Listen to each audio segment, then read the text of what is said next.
నేపథ్యంలో ప్రస్తుతం మాత్రం అంతర్జాతీయ అల్లూరి సీతారామరాజు అంతర్జాతీయ ఎయిర్పోర్ట్ ప్రారంభోత్సవం వెళ్తున్న ప్రతి ఒక్కరు కూడా పూర్తి స్థాయిలో ఈ రోజు మాత్రం ఏర్పాట్లు చేశారు. మరికొద్ది సేపట్లో ప్రారంభం కానుంటున్న ఈ ఎయిర్పోర్ట్ నాయుడు సుమారుగా 5 లక్షల మంది ప్రజలు అటెండ్ అయ్యే అవకాశం ఉంది అని చెప్తున్నారు.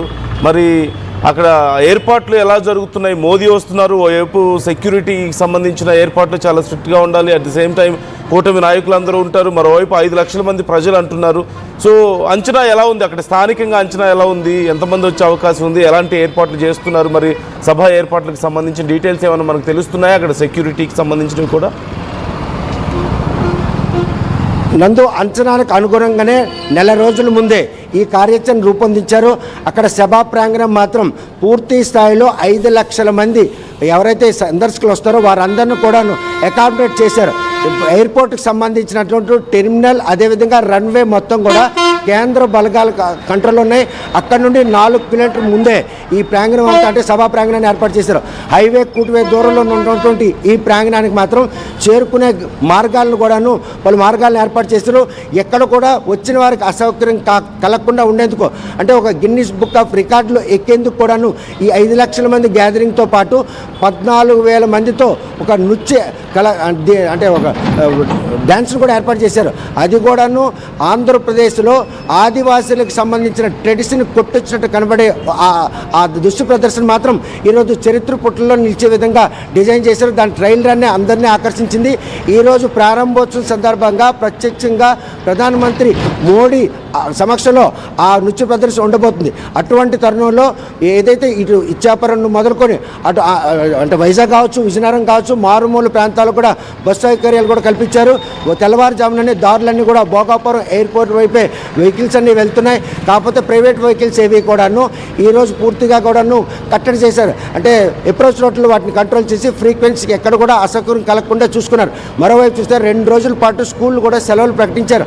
అంటే ఏ మేరకు ఈ ప్రారంభోత్సవాన్ని ప్రతిష్టాత్మకంగా ఆంధ్రప్రదేశ్ ప్రభుత్వం తీసుకుంది, అదేవిధంగా కేంద్ర ప్రభుత్వం నిధులతో నిర్మించినటువంటి ఈ ఎయిర్పోర్ట్కి భవిష్యత్తు మాత్రం ఒక అంతర్జాతీయ స్థాయి గుర్తింపు తెచ్చేందుకు చేసిన ప్రయత్నం మాత్రం ఎట్టి పరిస్థితుల్లో కూడా ఫలిస్తుంది అనడంలో ఎటువంటి అతిశక్తి లేదు. నందు right, thanks for the details Naidu. మరిన్ని అప్డేట్స్ అందిస్తూ ఉండండి ఎప్పటికప్పుడు మాకు. సో మొత్తం మీద 5 లక్షల మంది ప్రజలు అటెండ్ అవుతారంటూ అంచనా వేస్తున్నారు. మోదీ రాబోతున్నారు, కూటమి నాయకులు అందరూ ఉండబోతున్నారు. ఈ నేపథ్యంలో భారీ సెక్యూరిటీ ఏర్పాట్లు ఇప్పటికే పూర్తయ్యాయి అంటున్నారు. మరోవైపు సభా ప్రాంగణం కూడా అంతా సిద్ధమైంది. అయితే కొంత వర్షం పడుతుందేమో అన్న భయం వెంటాడుతుంది. వర్షం కనుక పడకపోతే అంతా ప్రశాంతంగా జరగడానికి అవకాశాలు కనిపిస్తున్నాయి. మరోవైపు 5 లక్షల మంది ప్రజలు అటెండ్ అవుతున్నారు. ఈ నేపథ్యంలో అక్కడ వారందరికీ ఎలాంటి ఇబ్బందులు కలగకుండా ప్రత్యేకమైన ఏర్పాట్లు చేస్తున్నారు. ఇన్ఫ్యాక్ట్ వర్షం పడినా సరే ఇబ్బంది లేకుండా ఉండేలా ఏర్పాట్లు కూడా చేశామని చెప్తున్నట్లుగా తెలుస్తోంది. సో సభా ప్రాంగణంలో పరిస్థితి ఎలా ఉందనేది కూడా మరికొద్ది సేపట్లో మా ప్రతినిధి నాయుడు మనకి పూర్తి స్థాయిలో డీటెయిల్స్ అందించబోతున్నారు. ఈ ఎయిర్పోర్ట్ వచ్చిన తర్వాత ఖచ్చితంగా ఆ ప్రాంతం అంతా కూడా అంటే మన్యం ప్రాంతంగా చెప్తూ ఉంటారు, తక్కువ అభివృద్ధి ఉన్నటువంటి ప్రాంతం, వలసలు ఎక్కువగా ఉంటాయి. అలాంటిది ఇప్పుడు ఆ ప్రాంతంలో ఒక ఇంటర్నేషనల్ ఎయిర్పోర్ట్ రావడం అనేది ఖచ్చితంగా ఆ ప్రాంత దిశని మార్చగలిగేటువంటి ఒక మంచి పరిణామంగా మాట్లాడుకుంటూ ఉన్నారు. విజయనగరం జిల్లా భోగాపురంలో ఎయిర్పోర్ట్ రెడీ చేశారు. ఇప్పటికే పూర్తి స్థాయిలో ఎయిర్పోర్ట్ నిర్మాణం అయిపోయింది. ఇక గ్రీన్ఫీల్డ్ అంతర్జాతీయ విమానాశ్రయంగా దీన్ని తీర్చిదిద్దారు. అలాగే GMR Visakhapatnam international airport limited దీన్ని డెవలప్ చేసింది. సుమారుగా 4,700 కోట్ల వ్యయంతో దీన్ని కన్స్ట్రక్షన్ చేశారు. ఒక సంవత్సరానికి 60 లక్షలు అంటే 6 మిలియన్ ప్రయాణికులు ఇక్కడి నుంచి ప్రయాణించగలిగే సామర్థ్యం ఉంది అంటున్నారు. సో ఇక దశల వారీగా ఒక 1.8 కోట్లకు పైగా దీర్ఘకాలంలో ఇంకా ఎక్కువ సామర్థ్యాన్ని విస్తరించేలా కూడా ప్రయాణికులు ఇక్కడ ప్రణాళికలు రచిస్తున్నారు. అంటే ఇనిషియల్గా ఒక 60 లక్షల మంది ప్రయాణించగలిగితే ఏడాదికి దాన్ని పెంచి కొద్దిగా పూర్తి స్థాయిలో టెర్మినల్స్ అన్నీ పూర్తయిన తర్వాత పూర్తి స్థాయి సామర్థ్యం 1.8 కోట్లకు పైగా సామర్థ్యానికి విస్తరించేలా దీన్ని ప్లాన్ చేస్తున్నట్లుగా తెలుస్తోంది. అరౌండ్ 3,800 మీటర్స్ పెద్ద వైడ్ బాడీ విమానాలు కూడా దిగేంత పెద్ద రన్వేస్ని ఇక్కడ ఏర్పాటు చేసినట్లుగా తెలుస్తుంది. అండ్ వ్యవసాయం, సముద్ర ఉత్పత్తులు, ఔషధాల ఎగుమతులకు అనుకూలంగా ఒక ప్రత్యేక కార్గో టెర్మినల్ కూడా ఇక్కడ ఏర్పాటు చేశారు. ఎందుకంటే మనందరికీ తెలిసిందే, ఓ పక్క తీర ప్రాంతం అదంతా కూడా. సో సీ ఫుడ్స్ అన్నీ ఎక్కువగా ష్రింప్స్ కానీ ఫిష్ కానీ ఇవన్నీ కూడా బాగా ఎక్కువగా అక్కడి నుంచి ఎక్స్పోర్ట్ అవుతూ ఉంటాయి. కాబట్టి ఈవెన్ విదేశాలకు కూడా ఆ ప్రాంతం నుంచి ఎక్స్పోర్ట్ అవుతూ ఉంటాయి సీ ఫుడ్స్. కాబట్టి వీటి కోసం ప్రత్యేకమైనటువంటి ఎక్స్పోర్ట్ క్యాపబిలిటీ ఉన్నటువంటి ప్లానింగ్ కూడా అక్కడ కనిపిస్తుంది. వాటితో పాటుగా వ్యవసాయం పెద్ద ఎత్తున ఉంటుంది. మనందరికీ తెలిసిందే, అన్నపూర్ణగా పిలుస్తూ ఉంటారు ఆ ప్రాంతాన్ని. సో ఖచ్చితంగా అక్కడి నుంచి వ్యవసాయ ఉత్పత్తులు కానీ, సముద్రోత్పత్తులు కానీ, ఔషధాలు కానీ అన్నీ ఎగుమతి చేయడానికి అనుకూలంగా ఉండేలా ఒక ప్రత్యేకమైనటువంటి కార్గో టెర్మినల్ కూడా ఏర్పాటు చేసినట్లుగా మనకి తెలుస్తుంది. అండ్ మోరోవర్ ఇప్పుడు విశాఖపట్నం విమానాశ్రయం నౌకాదళ స్థావరం INS డేగాతో కలిపి పనిచేస్తుంది.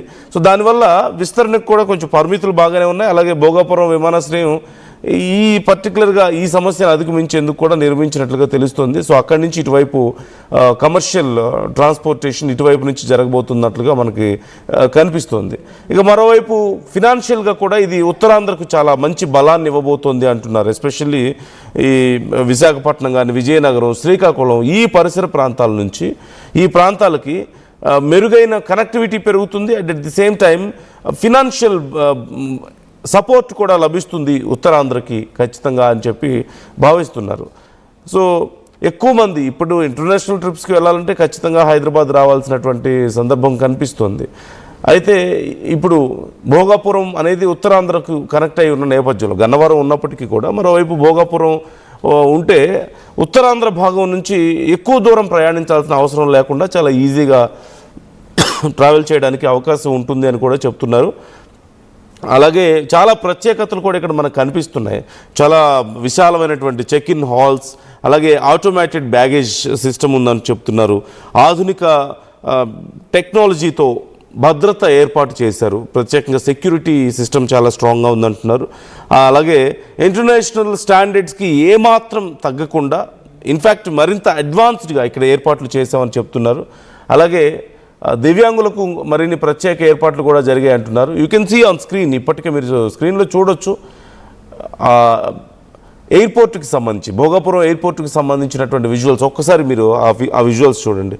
మనం జనరల్గా హైదరాబాద్లో ఎయిర్పోర్ట్కి వెళ్తే ఖచ్చితంగా హైదరాబాద్ ఎయిర్పోర్ట్ ఇంటర్నేషనల్ స్టాండర్డ్స్కి ఏమాత్రం తగ్గకుండా ఉంటుంది. ఇక్కడ కూడా అన్ని రకాలుగా ఏర్పాట్లు మనం చూస్తున్నాం. ఎక్కడ చూసినా, ఏ ఫ్రేమ్ చూసినా, ఆ ఎయిర్పోర్ట్కి సంబంధించిన ఫొటోస్కి ఏ ఫ్రేమ్ చూసినా సరే ఏదో ఒక పెద్ద ఇంటర్నేషనల్ ఎయిర్పోర్ట్ మనకి కళ్ళ ముందు కనిపిస్తుంది.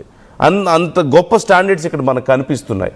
జనరల్గా భోగాపురంలో ఎయిర్పోర్ట్ నిర్మిస్తున్నారు అంటే ఏదో చిన్న స్థాయి ఎయిర్పోర్ట్ ఏమో అని చెప్పి మొదట్లో అందరూ భావించారు. అక్కడే ఉంటాయిలే ఏర్పాట్లు, అక్కడ ఎలా చేస్తారులే అని చెప్పి చాలామంది కొంత తక్కువ అంచనా వేశారు. But once if you can see these visuals, ఆ విజువల్స్ చూడండి ఎంత గ్రాండ్గా ఉందో, మన కల్చర్ని రిప్రజెంట్ చేస్తూ